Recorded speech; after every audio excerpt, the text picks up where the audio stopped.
Rupture, Emmanuel Keita, Peter 007, buzz ou réalité selon vous? Allez-y.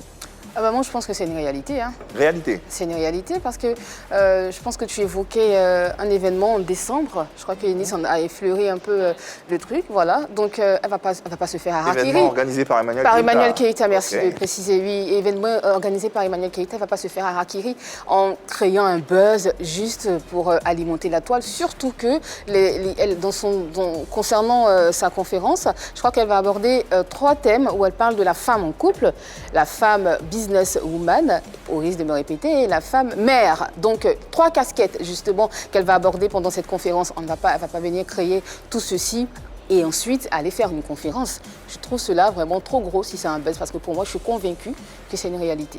Voilà. Quel que soit le buzz, quel que soit le business qui est derrière, on ne peut pas mettre en péril son couple pour justement, c'est malsain. insensé. En tout cas, nous qui sommes à la recherche de buzz pour travailler, quand moi je regarde ça, je dis que ce n'est pas un buzz du tout.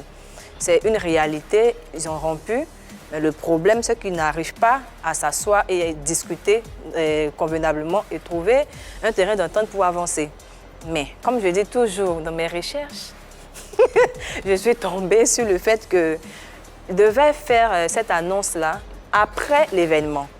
Ça a été précipité par Emmanuel Keita, qui a commencé à supprimer leurs photos sur Instagram et après quoi elle a fait le communiqué.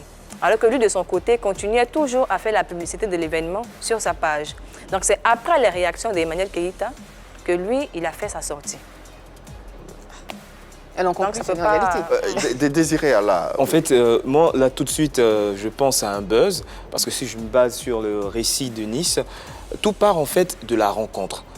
D'après ce qu'elle a dit, ils se sont rencontrés après un buzz, ou du moins après des déclarations d'un certain Chamberlain, qui était l'ex d'Emmanuel Keita, qui s'est mis en couple avec l'ex de Peter 007. Donc lorsque 2 ex se mettent ensemble, c'est clair qu'il y a certaines choses qui sont dites.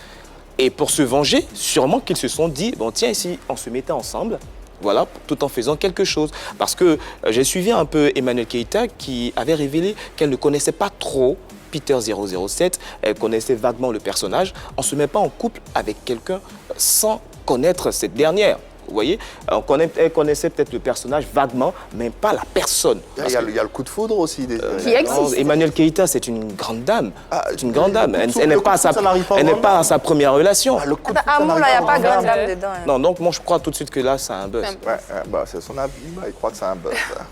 Marie-Dominique, buzz ou réalité selon toi? Écoutez, après tout ce qu'on a vu dans ce pays-là, dans le monde du showbiz, on pourrait penser à un buzz. C'est vrai que ça a l'air vrai. On a vu des personnes qui s'aimaient, 2 personnes qui étaient très fusionnelles, qui partageaient une très belle bague et tout. On a tous rêvé, on était tous contents. Mais il y a eu quand même l'épisode Vital il n'y a pas très longtemps. On a vu 2 personnes aussi très amoureuses parce qu'on a vu des bisous langoureux et tout ça, mais au final, c'était un buzz. Vital a dit finalement c'était un buzz. Et le truc, c'est qu'avec ce buzz-là, il y a la fanbase de Vital qui a augmenté, bizarrement. Personne ne s'en est... Bizarrement. La fanbase a augmenté. Elle nous l'a dit ici, elle a eu de quoi s'acheter une nouvelle voiture grâce à un vieux père qui était très content de dire « Ah, c'est ma fille qui a fait le buzz avec son faux mariage avec Momo Wang ». Et donc, je dis quelque part, ce que je veux dire, c'est que ce genre de buzz-là peut apporter quelque chose à la carrière. Aujourd'hui, tout le monde parle de cette rupture-là.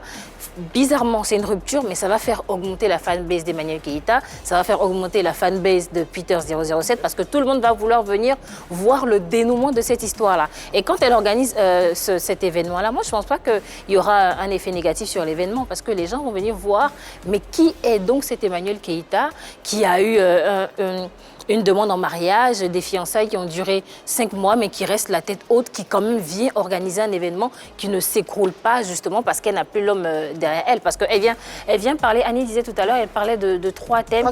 Il y avait, c'est vrai, la femme en couple, mais il y avait aussi la femme businesswoman. Donc peut-être qu'elle va montrer là-bas que oui, on peut avoir une relation, mais et ça va faire un buzz. Et voilà, elle fait un buzz. Et même si ça ne marche pas, on se relève. Donc je me dis, ça va attirer forcément du monde quelque part. Donc, il y a quelque chose qui me tarabuste un tout petit peu. Oui, fanbase, oui, mais qu'est-ce qu'il en est finalement de la crédibilité des 2 personnages? Est-ce que finalement, est-ce qu'on peut dire que les plus sceptiques, à la base, au départ, qui ne croyaient pas en cette relation, ont finalement eu raison? Absolument. Ils finissent tous les deux par donner du grain à moudre à toutes ces personnes qui regardaient cette histoire de près ou même de loin. Aujourd'hui, quand on les voit, quand on voit où ça nous mène, on a juste envie de dire bah, vous avez fini par leur donner raison. Et puis quand on lit ici et là des posts sur les réseaux sociaux, c'est tout le temps la même chose qui revient.